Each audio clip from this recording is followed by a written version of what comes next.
Hello students, welcome to my YouTube channel growing chemistry. तो आज से हम स्टार्ट करने वाले हैं 10th क्लास की साइंस और इसका chapter number 1 that is chemical reaction and equation.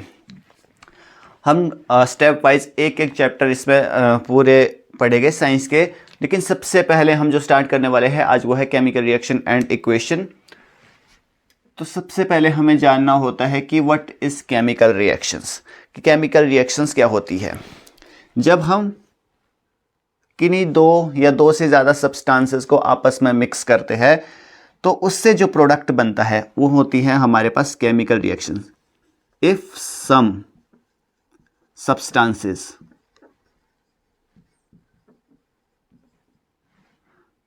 mix with each other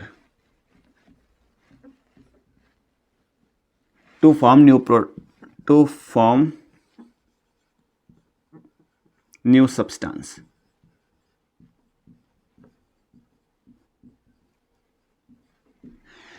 जब आप कुछ सब्सटेंसेस को आपस में मिक्स करते हो और उससे एक नया सब्सटेंस बनता है, for example like making of T. अब टी बनाने के लिए आप क्या करते हो, सबसे पहले आप वाटर में शुगर ऐड करते हो, उसमें टी ऐड करते हो, उसमें मिल्क ऐड करते हो और सम और इंग्रेडिएंट्स आप मिक्स करते हो उसमें। तो उससे जब आप उसको हीट करते हो उसके बाद वो चाय में कन्वर्ट होती है। ठीक है, फॉर एग्जाम्पल के लिए आपके पास मेकिंग ऑफ टी हो गया,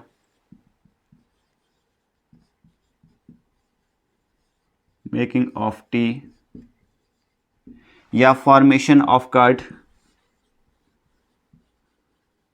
दही का बनना। ये सब एग्जाम्पल हमारे पास केमिकल रिएक्शन के आ जाते हैं।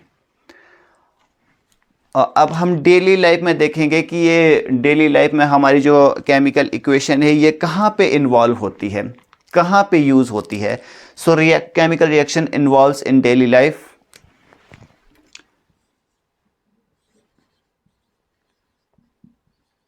Chemical reaction involve. कैसे पता चलेगा कि आपकी केमिकल रिएक्शन हुई है? तो सबसे पहले तो हमें केमिकल रिएक्शन जब होती है चेंज इन स्टेट देखने को मिलती है।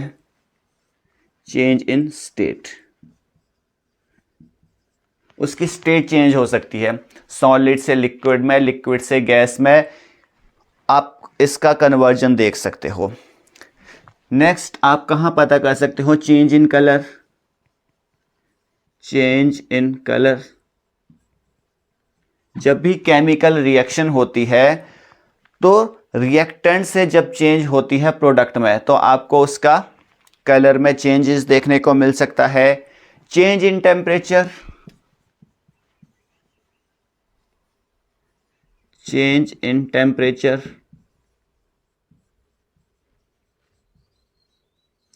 आपको टेम्परेचर में चेंज देखने को मिल सकता है। एंड इवोल्यूशन ऑफ गैस,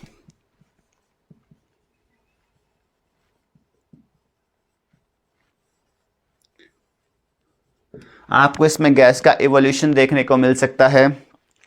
अगर हम बात करें जो केमिकल रिएक्शंस है हमारी डेली लाइफ में कहाँ पे होती है, so chemical reaction happens in our daily life. तो वो होती है हमारे पास जैसे रेस्पिरेशन में,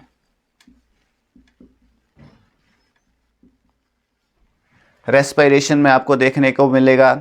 डाइजेशन ऑफ फूड में देखने को आपको मिल सकती है chemical reaction. Digestion of food, इसमें भी आपको डेली लाइफ में देखने को मिल सकती है। Rusting of iron,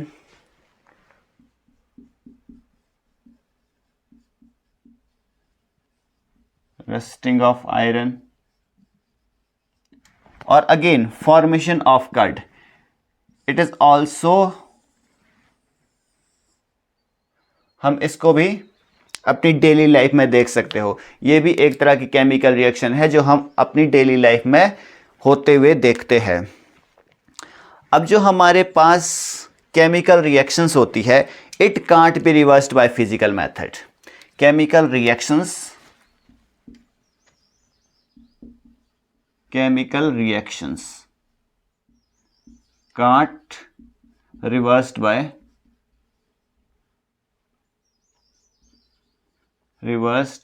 physical method.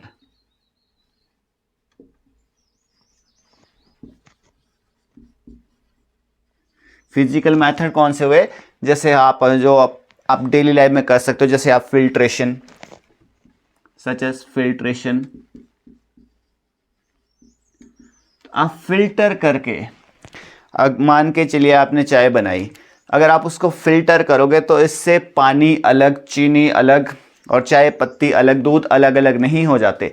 तो किसी भी फिजिकल मेथड से आप इसको अलग नहीं कर सकते। इसमें आपके पास फिल्ट्रेशन आ सकता है, मैग्नेटिज्म्स होता है, कॉन्फ़िगरेशंस होता है, डिस्टिलेशन हो सकता है, इवोल्यूशन हो सकता है। सो ये कुछ एक मेथड होते हैं हमारे पास, फिजिकल मेथड। इन मेथड्स के थ्रू हम केमिकल रिएक्शंस को रिवर्स नहीं कर सकते। मतलब जो एक बार प्रोडक्ट बन जाए उसको आप वापस रिएक्टेंट में चेंज नहीं कर सकते। अब हम देखेंगे कि केमिकल रिएक्शंस के लिए क्या क्राइटेरिया नेसेसरी होता है, क्या चीज़ ज़रूरी है, आप कहाँ देख सकते हैं कि केमिकल रिएक्शंस हुई है। अब देखिए यहाँ पे मान के चलिए ए बी के साथ रिएक्ट करके ए बी बना रहा है। तो जो केमिकल रिएक्शंस में है वो दो चीज़ें बहुत इंपॉर्टेंट होती है। एक आपके पास होता है रिएक्टेंट,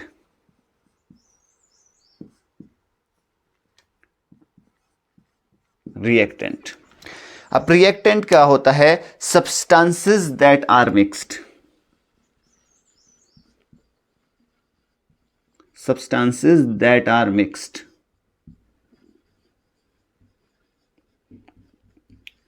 जो सब्सटेंसेस आपस में मिक्स होते हैं उनको हम कहते हैं रिएक्टेंट। तो ए और बी ये आपस में रिएक्ट कर रहे हैं, मतलब आपस में मिक्स हो रहे हैं, तो हम इसको बोलेंगे रिएक्टेंट। और उसके बाद जो बाय प्रोडक्ट बनता है, जो आपके पास नया सब्सटेंस फॉर्म होता है, उसको हम बोलेंगे प्रोडक्ट। तो नेक्स्ट हमारे पास होता है प्रोडक्ट। प्रोडक्ट को हम क्या बोलेंगे? प्रोडक्ट हमारे पास होगा new substances are formed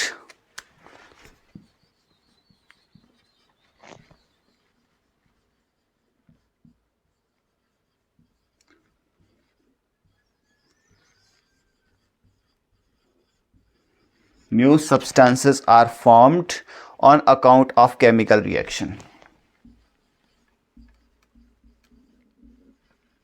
on account of chemical reaction।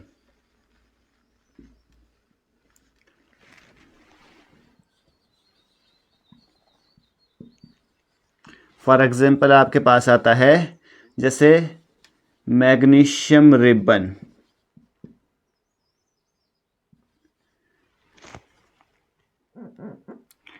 Magnesium ribbon burn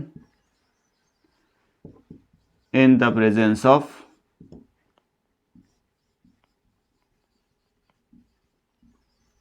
air.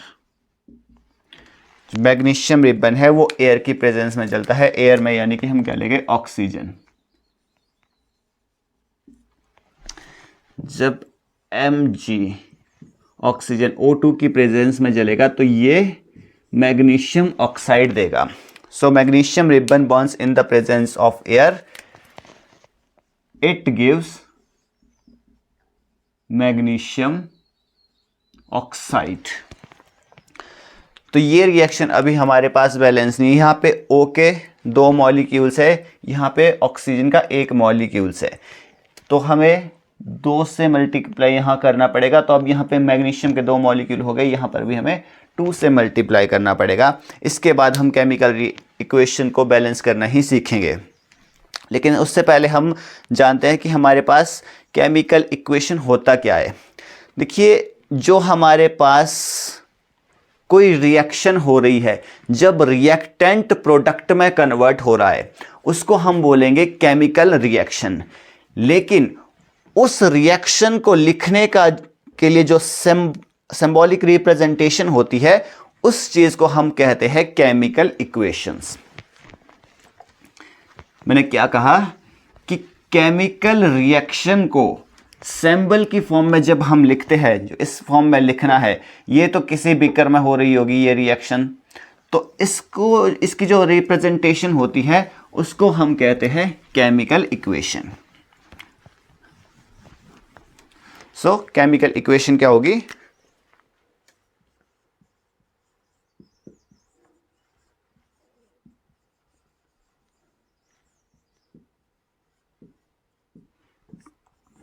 Chemical equation होगी a reactions can be represented by chemical equation. A reaction can be represented by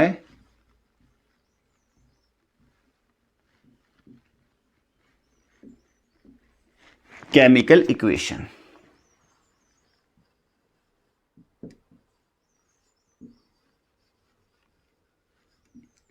कोई भी केमिकल रिएक्शन, उसकी representation को हम chemical equations बोलते हैं। और जब भी आप केमिकल इक्वेशन को लिखते हैं तो आपको उसकी फिजिकल स्टेट को मेंशन करना होता है। So it involves uses of symbols of substances. It involves uses of symbols of substances, uses of symbols of substances of reactant and product, reactant and product with their physical state।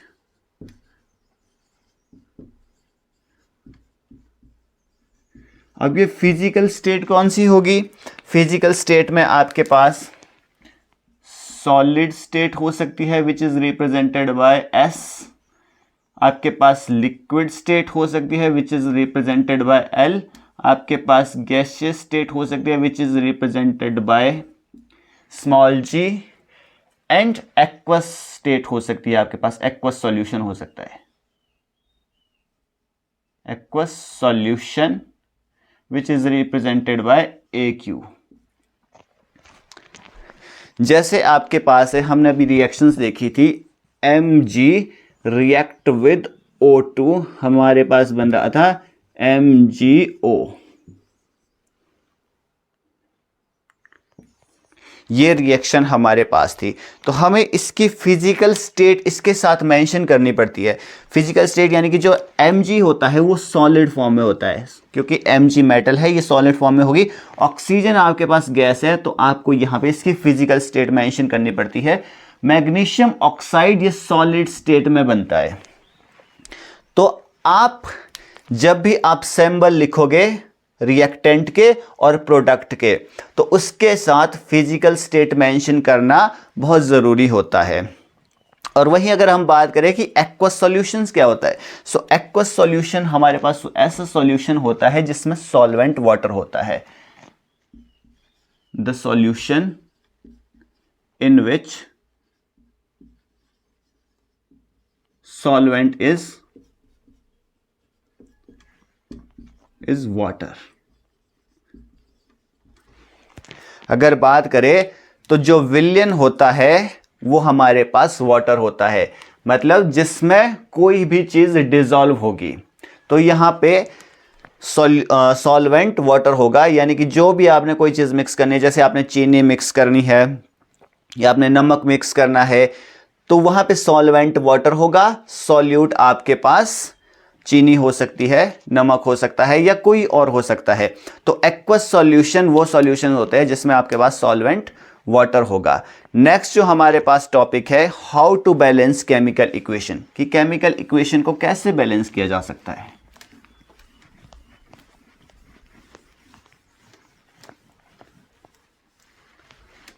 How to balance chemical equation.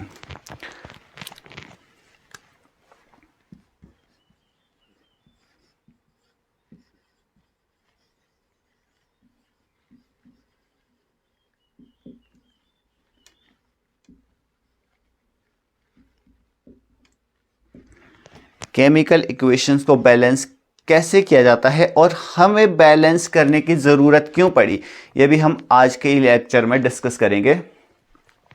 तो हमारे पास for example iron Fe+H2O, ये हमारे पास दे रहा है Fe3O4+H2।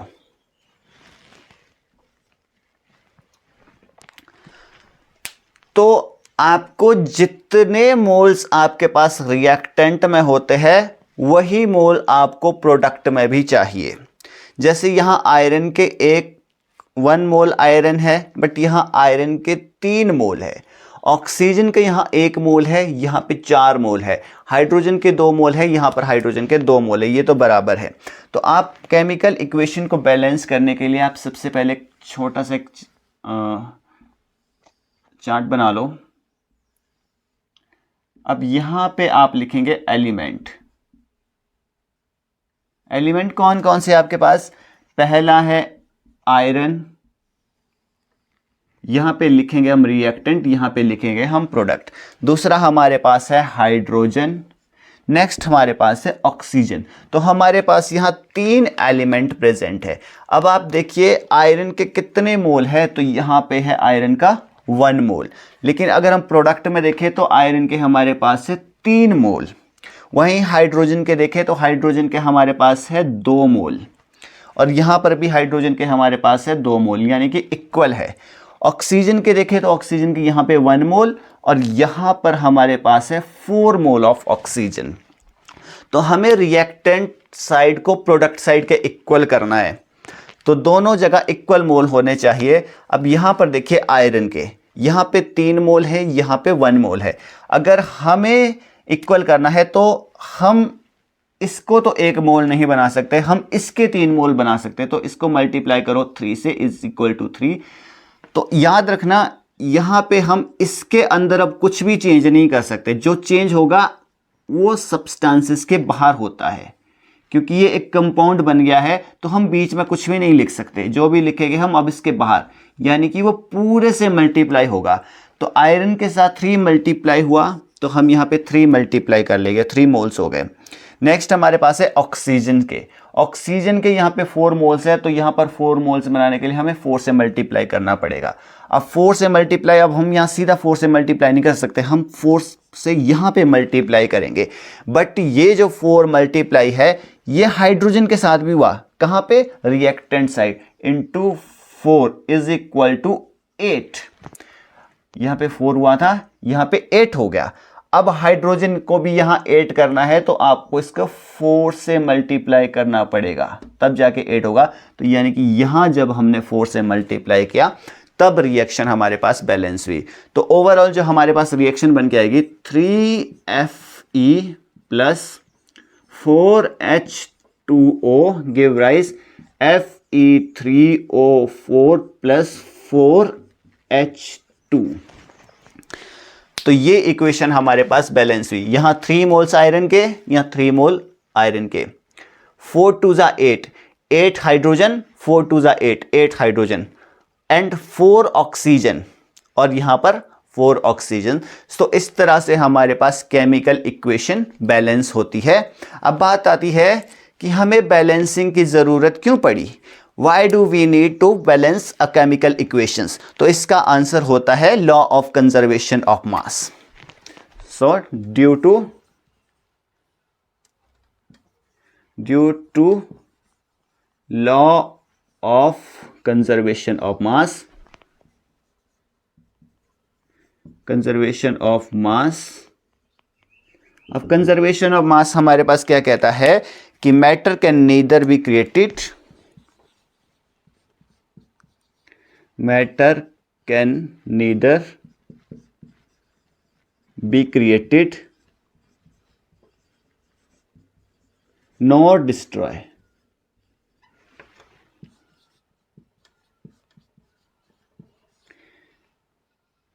It converts one state to another state.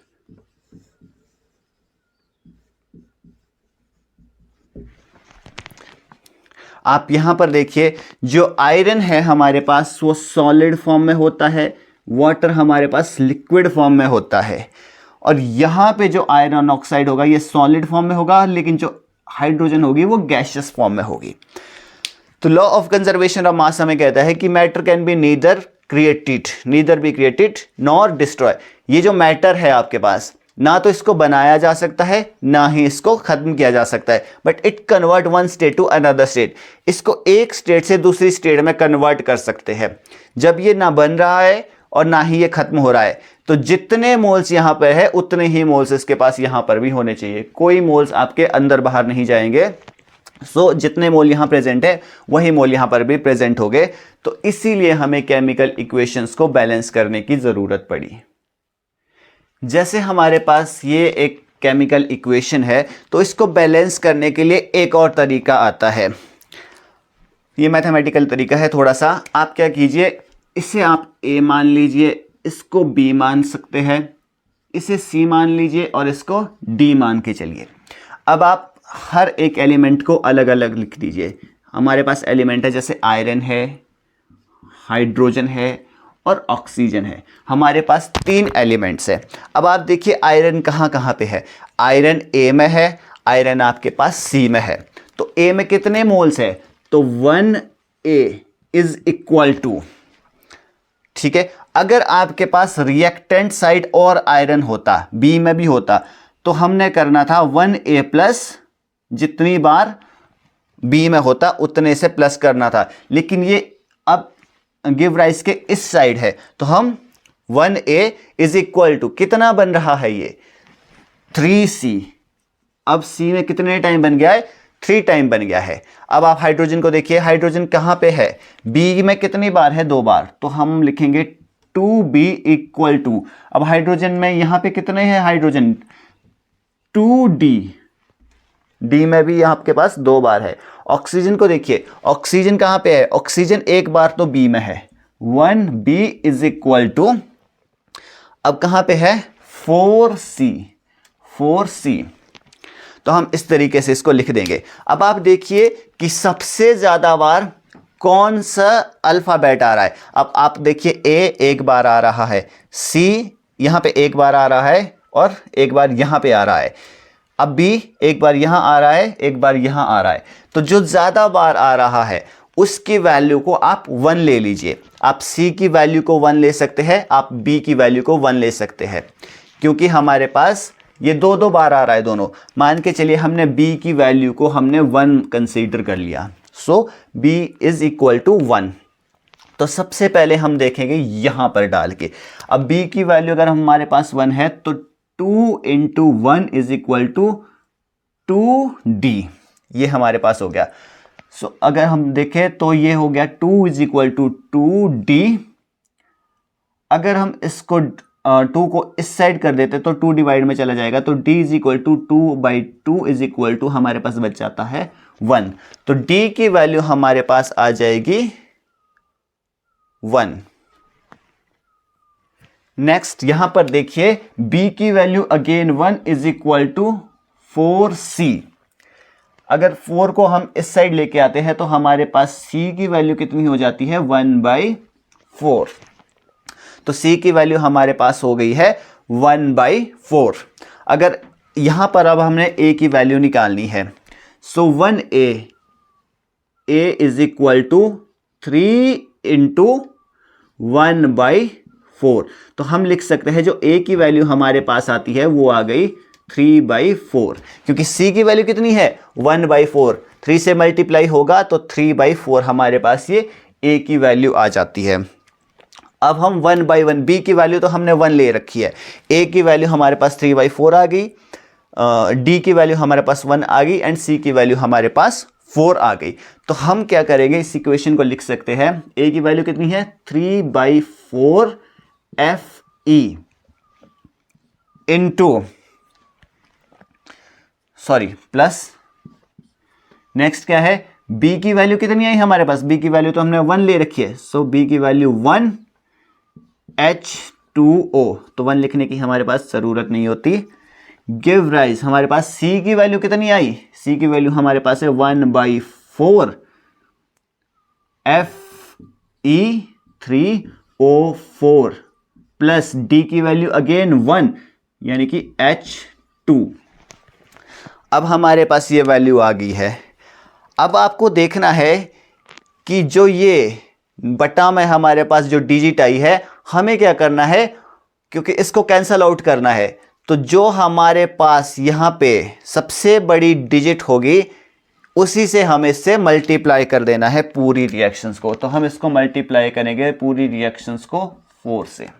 जब हम 4 से multiply करेंगे इस रिएक्शंस को, तो यहां पर इस 4 से ये वाला 4 कैंसिल हो जाएगा और ये वाला 4 भी आपके पास कैंसिल हो जाएगा।